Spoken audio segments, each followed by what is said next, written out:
Hamzah bin Abdul Muthalib adalah seorang sahabat sekaligus paman Nabi Muhammad Sallallahu Alaihi Wasallam yang terkenal dengan julukan Singa Allah Asadullah karena keberanian dan kegagahannya dalam membela Islam.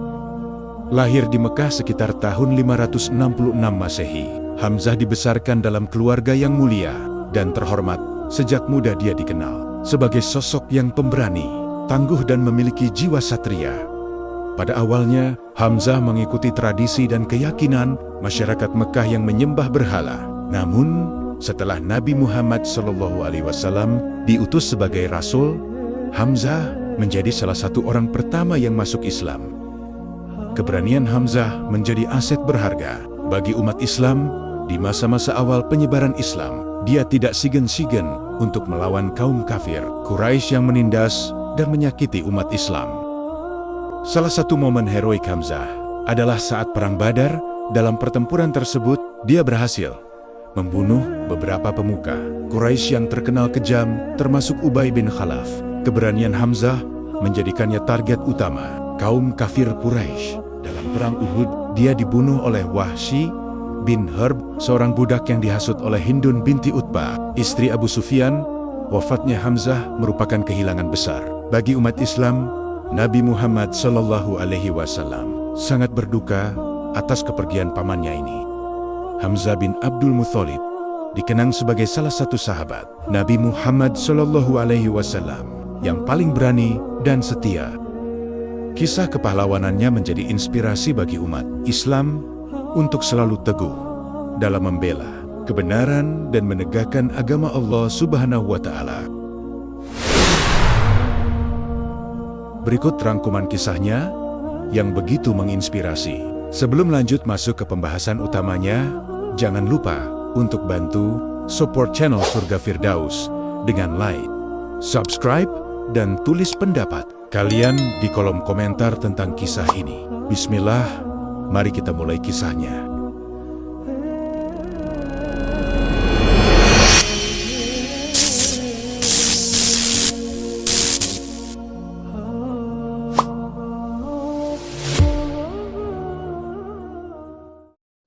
Abdul Muthalib bin Hashim adalah salah seorang tokoh besar di Makkah. Pada suatu masa, merasa bahwa putra kesayangannya, Abdullah, sudah waktunya untuk memasuki usia pernikahan. Banyak riwayat yang menceritakan bahwa banyak gadis di kota Makkah yang sangat ingin dipersunting oleh Abdullah. Namun Abdullah bukanlah pemuda biasa dan tidak pula berasal dari keluarga biasa. Dia adalah cucu dari pemimpin Makkah, Hashim bin Abdul Manaf bin Qusay. Abdul Muthalib memiliki kualifikasi yang sangat ketat terkait pendamping putra kesayangannya ini. Abdul Muthalib hanya akan menikahkan Abdullah dengan gadis terbaik, dengan nasab terbaik pula. Sosok tersebut ada pada diri Aminah binti Wahab yang berasal dari Bani Zurah. Aminah adalah putri dari pemimpin Bani Zurah yang bernama Wahab bin Abdul Manaf bin Zuhrah bin Kilab Abdul Muthalib. Kemudian mendatangi rumah Wahab bin Abdul Manaf untuk mengawinkan Abdullah dengan Aminah yang terkenal akan kesucian dan kesederhanaannya. Dalam majelis itu juga, Abdul Muthalib sendiri mengawini Dahlah, atau dalam riwayat lain namanya Halah, sepupu Aminah. Dari hasil dua perkawinan yang bersamaan tersebut, dari pasangan Abdul Muthalib dan Dahlah, lahirlah seorang bayi yang bernama Hamzah bin Abdul Muthalib. Sementara dari pasangan Abdullah dan Aminah, lahirlah bayi mulia Muhammad bin Abdullah.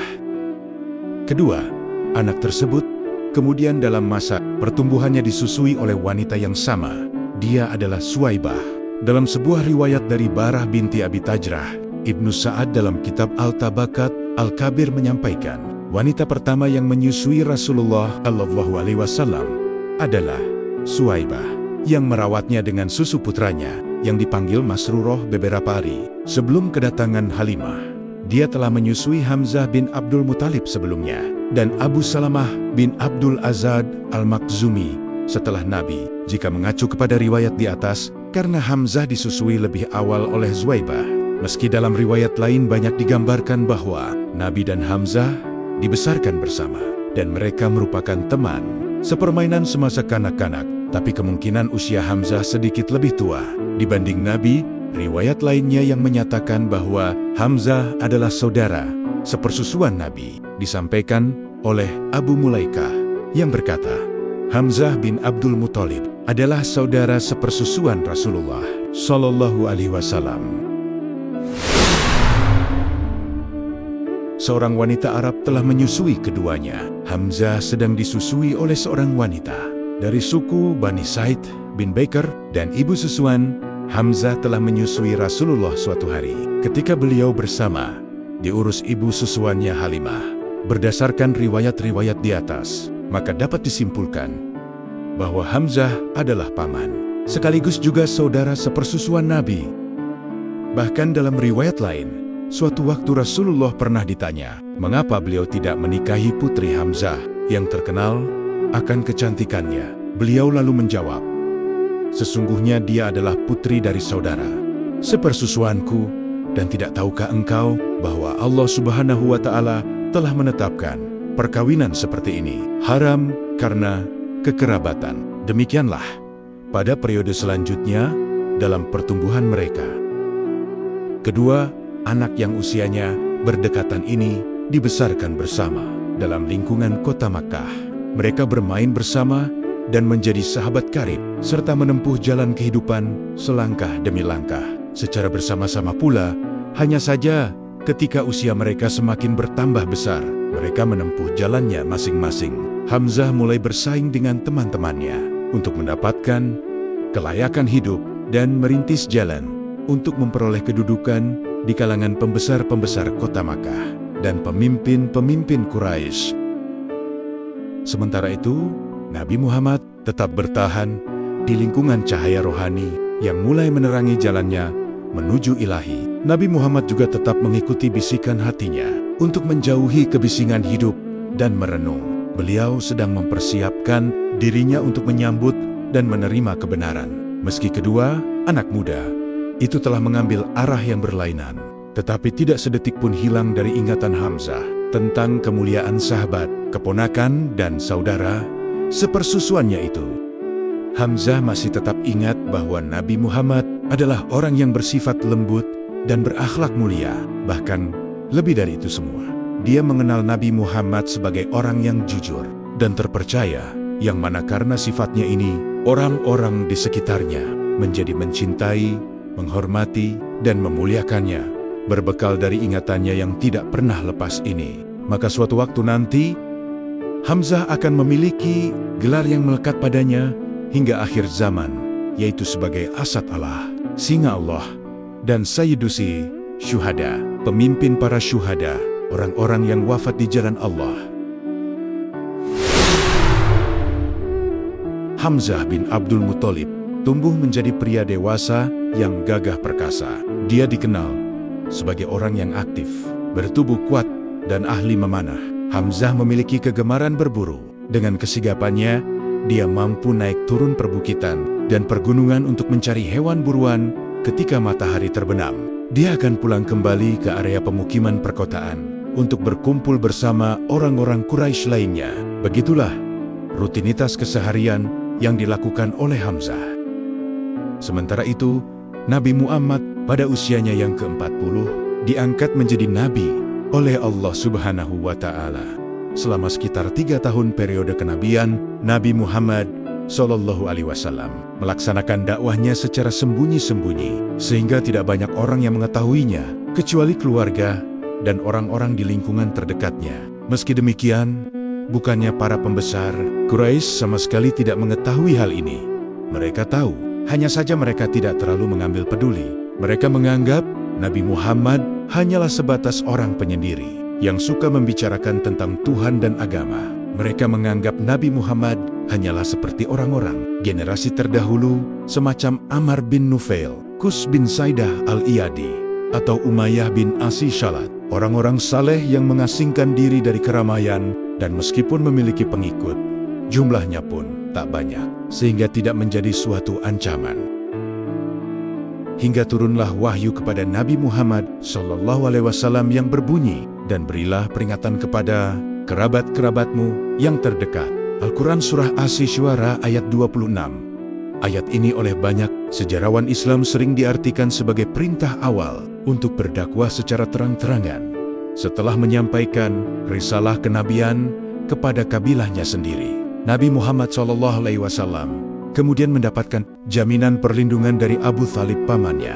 Sampai kemudian turunlah perintah lanjutan dari Allah Subhanahu wa Ta'ala yang berbunyi, "Maka sampaikanlah olehmu secara terang-terangan segala apa yang diperintahkan kepadamu, dan berpalinglah dari orang-orang yang musyrik." Al-Quran Surah Al-Hijr ayat 15. Nabi Muhammad semakin gencar menyerukan untuk meninggalkan berbagai khurafat dan kemusyrikan yang biasa dilakukan oleh orang-orang Makkah. Apa yang dilakukan oleh Nabi ini kemudian menyulut kemarahan para pembesar Quraisy. Pagi itu Hamzah, seperti biasa, keluar dari rumahnya di sisi Ka'bah. Dia melihat serombongan pembesar dan bangsawan Quraisy yang sedang berkumpul, lalu dia pun duduk bersama mereka, mendengarkan apa yang sedang mereka bahas. Dan untuk pertama kalinya, Hamzah merasa gelisah. Rupanya mereka sedang membicarakan Nabi Muhammad, sahabat saudara sepersusuan, sekaligus keponakannya itu sendiri. Dari ucapan mereka, tersembur amarah, murka, kebencian, dan kedengkian terhadap Nabi Muhammad. Jika sebelumnya mereka tidak peduli, atau pura-pura tidak peduli, dan tidak ambil pusing kepada Nabi Muhammad, kali ini mereka menampilkan wajah-wajah yang mengerikan, berangsur hendak menerkam. Lama Hamzah menyimak pembicaraan mereka, dan dia hanya tertawa, lalu menuduh mereka terlalu berlebihan dan salah menafsirkan. Abu Jahal yang sedang berada di sana menyangkalnya, berkata bahwa sebenarnya Hamzahlah yang paling tahu akan bahaya ajaran yang diserukan oleh Nabi Muhammad. Hanya saja, dia terlalu menganggapnya enteng, sehingga membuat kaum Quraisy menjadi lengah dan lalai. Abu Jahal melanjutkan, dia berkata bahwa jika didiamkan, maka akan datang suatu masa ketika semuanya sudah terlambat dan bahaya yang ditimbulkan oleh Nabi Muhammad menjadi semakin nyata. Demikianlah, mereka terus melanjutkan pembicaraan dalam suasana hiruk-pikuk. Beberapa bahkan sampai menyerukan ancaman kepada Nabi Muhammad. Sementara itu, Hamzah tetap di sana. Terkadang dia tertawa, namun kadang juga dia menunjukkan amarah atas perkataan mereka, karena bagaimanapun Nabi Muhammad adalah saudaranya.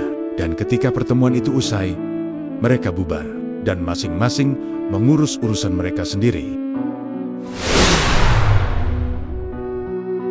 Kepala Hamzah pun dipenuhi oleh pikiran dan perasaan baru. Dia terus memikirkan urusan keponakannya itu dan mempertimbangkan kembali baik dan buruknya. Hamzah tidak pernah lupa akan sosok keponakannya itu. Dia mengenal dengan baik kebesaran dan kesempurnaan Nabi Muhammad. Dia tahu sebaik-baiknya tentang kepribadian dan akhlaknya. Jarang diketahui, meski orang-orang mengenal Hamzah sebagai sosok yang perkasa dan tangguh secara fisik, namun sesungguhnya dia juga adalah seorang pemikir yang cerdas.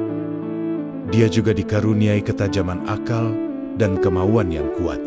Untuk sementara ini, Hamzah hanya berusaha untuk merenungkannya saja terlebih dahulu tentang urusan agama baru Nabi Muhammad ini, tanpa berbuat sesuatu yang lebih jauh. Satu yang tetap dia pegang, dia mengenal Nabi Muhammad sebagai sosok yang jujur dan dapat dipercaya. Hari demi hari terus berlalu, dan tekanan dari kaum Quraisy kepada Nabi Muhammad SAW dan umat Islam semakin meningkat. Dan kali ini bukan hanya sebatas hinaan, tapi sudah masuk kepada tindakan persekusi fisik. Hamzah sendiri terheran-heran melihat ketabahan hati keponakannya tersebut. Dia tahu bahwa orang-orang Quraisy terkenal akan keras kepalanya, dan meski demikian, Nabi Muhammad tetap berusaha mati-matian membela keimanan dan melancarkan dakwahnya. Banyak dari kalangan Muslim, utamanya dari golongan yang lemah, yakni para budak, yang mengalami berbagai siksaan dari Quraisy. Bahkan ada yang sampai menjumpai kematian. Mereka adalah orang tua dari Ammar bin Yasir. Hingga pada suatu waktu, penindasan itu menimpa kepada Rasulullah sendiri. Suatu hari Abu Jahal melewati Rasulullah SAW tatkala di Safa, lalu dia mencaci dan melecehkan beliau. Namun beliau hanya diam saja, tidak berhenti di sana. Kemudian dia memukul kepala beliau menggunakan batu hingga terluka dan darah pun mengalir dari sana. Setelahnya Abu Jahal kemudian berbalik menuju kumpulan orang-orang Quraisy di dekat Ka'bah dan mengobrol bersama mereka di tempat lain. Hamzah baru keluar dari rumahnya sambil menenteng busur dan melangkah ke arah padang belantara untuk melatih kegemaran yang amat disukainya, yaitu berburu. Dia terkenal amat mahir dalam hal ini. Ada kira-kira setengah hari dia menghabiskan waktunya di sana, dan ketika kembali dari perburuannya, dia langsung pergi ke Ka'bah untuk bertawaf. Seperti biasa, sebelum pulang ke rumahnya, setibanya di dekat Ka'bah, dia ditemui oleh seorang budak perempuan milik Abdullah bin Jud'an, dan demi dilihatnya Hamzah yang telah mendekat, budak itu berkata, "Wahai Abu Umarah," panggilan Hamzah, "seandainya engkau melihat apa yang dialami keponakanmu Muhammad baru-baru ini, Abul Hakam bin Hisham, yaitu Abu Jahal, ketika mendapatkan Muhammad sedang duduk di sana, dia menyakiti dan memakinya hingga mengalami hal-hal yang tidak diinginkan." Lalu dilanjutkannya cerita mengenai perlakuan Abu Jahal kepada Rasulullah. Hamzah mendengarkannya dengan baik. Setelahnya, dia menundukkan kepalanya sejenak, lalu menyandangkan busur dan panahnya ke bahunya. Setelah itu, dengan langkah cepat dan tegap, dia pergi menuju Ka'bah, berharap akan bertemu dengan Abu Jahal di sana. Dan jika tidak ditemukan, dia akan terus mencarinya kemanapun juga, hingga berhasil. Namun belum juga sampai ke Ka'bah, dia melihat Abu Jahal berada di pekarangan, sedang dikelilingi oleh beberapa orang pembesar Quraisy. Maka dalam ketenangan yang mencekam, Hamzah mendekat ke Abu Jahal. Untuk peristiwa selanjutnya, mari kita simak riwayat dari Ibnu Hisham. Dia berdiri di dekat kepala Abu Jahal, lalu berkata, "Wahai orang yang berpantat kuning, apakah engkau berani mencela anak saudaraku, padahal aku berada di atas agamanya?" Seketika itu juga, dia memukul kepala Abu Jahal dengan tangkai busur, hingga menimbulkan luka yang menganga. Orang-orang dari Bani Mahzum, kabilah Abu Jahal, bangkit berdiri. Begitu pula yang dilakukan orang-orang Bani Hashim, kabilah Hamzah. "Biarkan saja Abu Umarah, karena memang aku telah mencaci maki anak saudaranya dengan cacian yang menyakitkan," kata Abu Jahal. Sejarawan Syafiur Rahman Al-Mubarakfuri menyatakan bahwa peristiwa ini terjadi pada bulan Zulhijjah tahun ke-6 kenabian.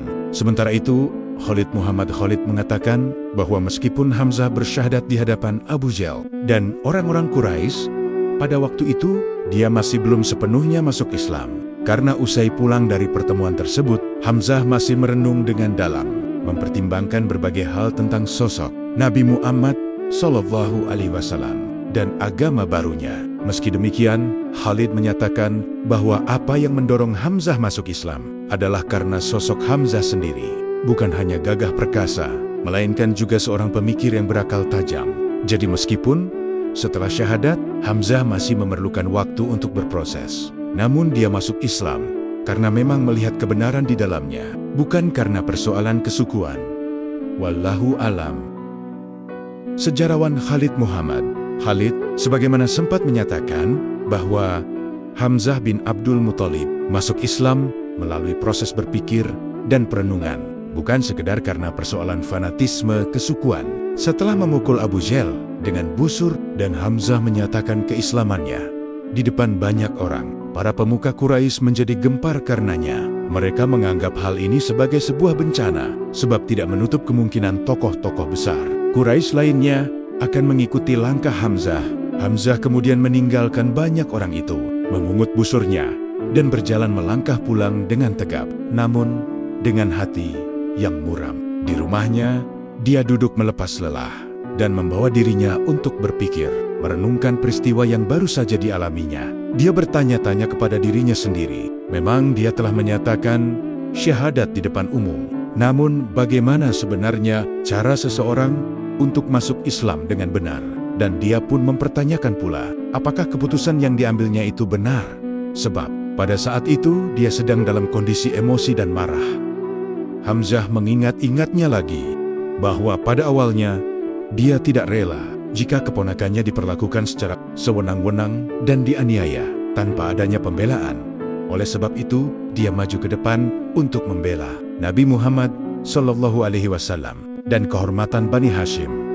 Namun Hamzah menjadi berpikir ulang, apakah ini cara yang terbaik bagi seseorang untuk meninggalkan agama nenek moyang dan kaumnya, agama yang telah mereka anut sejak lama? Hamzah pun mengakui bahwa sesungguhnya dia juga belum tahu terlalu banyak tentang Islam. Hanya gambaran kecilnya saja yang dia tahu. Benar bahwa Hamzah tidak sedikit pun ragu tentang kebenaran dan ketulusan yang dibawa Nabi Muhammad SAW, sebab dia sudah mengenalnya sejak kecil dan mengetahui bahwa tidak mungkin keponakannya itu akan berbohong. Tetapi, apakah mengambil keputusan pada saat marah merupakan cara yang tepat? Di satu sisi, Hamzah memang mengakui bahwa di dalam dadanya terpendam rasa hormat terhadap dakwah yang disampaikan oleh keponakannya itu. Dan apabila dia memang ditakdirkan untuk menjadi pembela agama baru ini, maka kapankah sebenarnya waktu yang tepat untuk memasukinya? Apakah pada saat marah, ataukah setelah melalui proses berpikir dan merenung? Demikianlah Hamzah terus merenung dan menimbang. Dia terus memikirkan hal ini selama berhari-hari. Pada siang hari dia kehilangan ketentramannya, dan pada malam hari matanya tidak dapat terpejam untuk tidur. Dan ketika Hamzah berusaha mencari kebenaran dengan menggunakan akal kebimbangan, malah tampil ke depan sebagai penghalang. Hamzah mulai membanding-bandingkan agama lama dengan agama baru ini. Tiba-tiba muncul di dalam dirinya kerinduan terhadap agama nenek moyang yang selama ini biasa dia lakukan. Kenangan tentang Ka'bah dan tradisi-tradisi jahiliyah di sekitarnya menggelayuti pikirannya. Bagaimanapun, meninggalkan agama lama dan pindah ke Islam bagaikan melompati jurang yang lebar. Hamzah mulai memikirkan orang-orang yang lebih dulu darinya untuk masuk Islam. Dia bertanya-tanya, bagaimana bisa orang sedemikian tergesa-gesa untuk meninggalkan agama nenek moyangnya? Maka Hamzah mulai menyesali perbuatannya dengan telah bersyahadat. Meski demikian, perjalanan akalnya tidak terputus dan dihentikan. Dia terus berpikir. Hingga kemudian, Hamzah merasa bahwa akal pikirannya sendiri tidak mampu menuntaskan kegelisahan hatinya ini. Maka dengan niat keikhlasan dan ketulusan hati, dia pun pergi keluar untuk meminta pertolongan dari yang gaib. Di hadapan Ka'bah, dia menengadahkan wajahnya ke arah langit dan meminta pertolongan kepada kudrat dan nur yang terdapat di alam wujud ini. Dia memohon dan berdoa agar memperoleh petunjuk kepada yang hak dan jalan yang lurus. Sampai detik ini, Hamzah masih juga belum bertemu lagi dengan Nabi Muhammad SAW.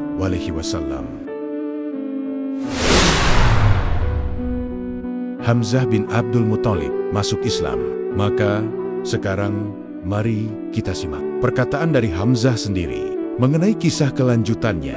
Kemudian timbullah sesal di dalam hatiku karena meninggalkan agama nenek moyang dan kaumku, dan aku pun diliputi kebingungan hingga mata tak dapat tertidur. Lalu pergilah aku ke Ka'bah dan memohon kepada Allah agar membukakan hatiku untuk menerima kebenaran dan melenyapkan segala keraguan. Maka Allah Subhanahu wa Ta'ala pun mengabulkan permohonanku itu dan memenuhi hatiku dengan keyakinan. Aku pun segera menemui Rasulullah SAW dan menyampaikan tentang keadaanku kepadanya. Maka didoakannya kepada Allah Subhanahu wa Ta'ala agar ditetapkannya hatiku dalam agamanya. Demikianlah, Hamzah akhirnya menganut agama Islam dengan keyakinan yang penuh. Setelah Hamzah bin Abdul Muthalib masuk Islam, dia bernazar akan mengabdikan segala keperwiraan, kesehatan, dan bahkan hidup dan matinya untuk Allah dan agamanya. Karena kesungguhannya ini, Rasulullah SAW memberinya gelar istimewa, yaitu sebagai singa Allah, Hasadullah, dan singa Rasulnya, Hasad Rasulullah. Dengan bergabungnya Hamzah, agama Islam menjadi semakin kuat. Hamzah, yang nantinya akan menjadi salah satu komandan terbesar Islam, adalah pribadi yang sangat berpengaruh dan pemberani. Dia akan melakukan apa saja untuk melindungi dan membela Nabi dan menguatkan kaum muslim. Sebagaimana dikatakan sejarawan Ibnu Al-Atsir dalam kitab Al-Kamil Fit Tarir, kaum Quraisy menganggap masuk Islamnya Hamzah sebagai salah satu faktor utama bagi kemajuan dan kekuatan kaum muslim, tanpa mengesampingkan peran sahabat-sahabat Nabi yang lainnya, yang mana masing-masing memiliki andil tersendiri bagi berkembangnya Islam. Namun Hamzah memiliki posisi tersendiri Dia adalah satu-satunya sahabat yang mana orang-orang Quraisy enggan berurusan dengannya, sebagaimana telah ditunjukkan pada riwayat sebelumnya ketika mendengar bahwa Nabi telah dihina dan dilukai kepalanya oleh Abu Jahal. Tanpa memberitahu siapapun akan niatnya, tanpa basa-basi, dia melakukan pembalasan yang sangat keras di depan para tokoh Quraisy itu sendiri, dan tak ada seorang pun yang berani untuk melawannya. Dalam kesempatan lain, Hamzah menunjukkan kembali keberaniannya yang mencolok. Penyiksaan dan penganiayaan terhadap Nabi yang dilakukan oleh Abu Lahab, yang mana masih paman Nabi sendiri, beserta istrinya, Ummu Jamil, tiada bandingannya. Nabi hidup bertetangga dengan mereka. Mereka tak pernah berhenti melemparkan benda-benda kotor kepadanya. Suatu hari, mereka melemparkan kotoran domba ke kepalanya. Untuk itu, Hamzah membalas dengan menimpakan benda yang sama ke kepala Abu Lahab, begitu pula terhadap Umar bin Khattab, yang pada saat itu masih belum masuk Islam. Di saat muslim lainnya begitu ketakutan terhadap Umar, Hamzah menunjukkan sikap yang lain. Dia dengan tenang, berani menghadapinya. Pada waktu itu, Umar seorang laki-laki yang tinggi, besar dan kuat, telah menjadi musuh bebuyutan muslim. Dia memiliki reputasi temperamental dan cinta kepada puisi-puisi dan minuman keras. Suatu waktu, dia dikabarkan akan membunuh Rasulullah Shallallahu Alaihi Wasallam. Ketika Umar mendengar bahwa Nabi sedang berada di Dar al-Arqam, dia bergegas ke sana, berharap untuk menemukan beliau. Dia mengetuk pintu, dan salah satu sahabat Nabi mengintip melalui celah untuk melihat Umar dengan pedang di tangannya. Umar terlihat sangat marah. Para sahabat kemudian bergegas ke belakang rumah dengan berita yang mengkhawatirkan. "Ada apa?" tanya Hamzah. "Umar ada di depan pintu," lapor para sahabat. "Hanya itu saja?" seru Hamzah. "Jika dia datang dengan damai, tidak masalah. Tetapi jika tidak, kita dapat dengan mudah membunuhnya dengan pedangnya sendiri." Sementara itu, Nabi Muhammad sedang menerima wahyu dari Allah Subhanahu wa Ta'ala. Dan setelah selesai menerima wahyu, beliau masuk ke ruang duduk. Di sana ada Umar duduk. Nabi memegang baju dan sabuk pedangnya, dan berkata kepadanya dengan desakan Umar, "Maukah engkau mundur dari jalanmu untuk membunuh Nabi? Jika tidak, Allah Subhanahu wa Ta'ala akan menurunkan kepadamu hukuman seperti yang dia berikan kepada Walid bin Al-Mughirah." "Ya Allah, inilah Umar bin Khattab."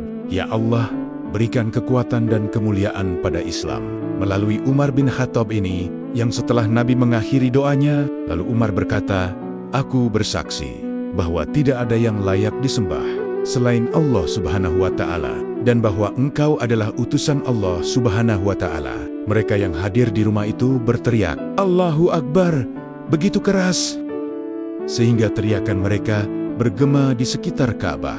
Dengan masuk Islamnya kedua tokoh Quraisy ini, yakni Hamzah dan Umar, posisi Islam menjadi semakin kuat. Menurut sejarawan Safiur Rahman Mubarakpuri, Umar masuk Islam 3 hari setelah Hamzah masuk Islam. Setelah kedua tokoh ini masuk Islam, banyak orang Makkah juga turut masuk Islam dengan berduyun-duyun. Dan hal ini semakin membuat para pembesar Quraisy merasa semakin resah kembali kepada Hamzah. Tidak seperti tokoh besar muslim lainnya pada masa awal, Hamzah adalah satu-satunya yang tidak pernah mengalami persekusi dari Quraisy. Mereka tidak berani kepadanya.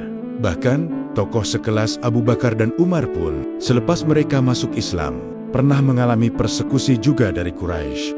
Memang, tentu saja, Hamzah seorang diri tidak dapat membendung segala persekusi Quraisy terhadap umat Islam, tetapi setidaknya kehadirannya dapat mengurangi persekusi fisik terhadap mereka, sehingga Quraisy harus memikirkan cara lain untuk mendesak umat Islam.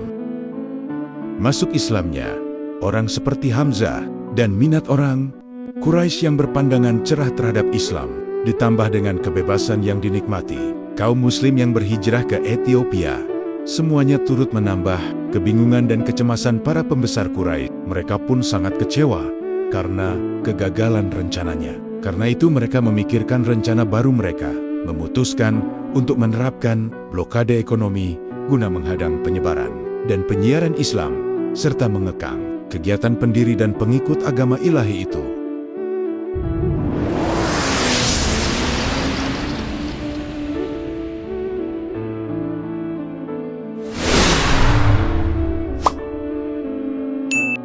Demikianlah kisah Hamzah bin Abdul Muthalib masuk Islam di episode ke-1.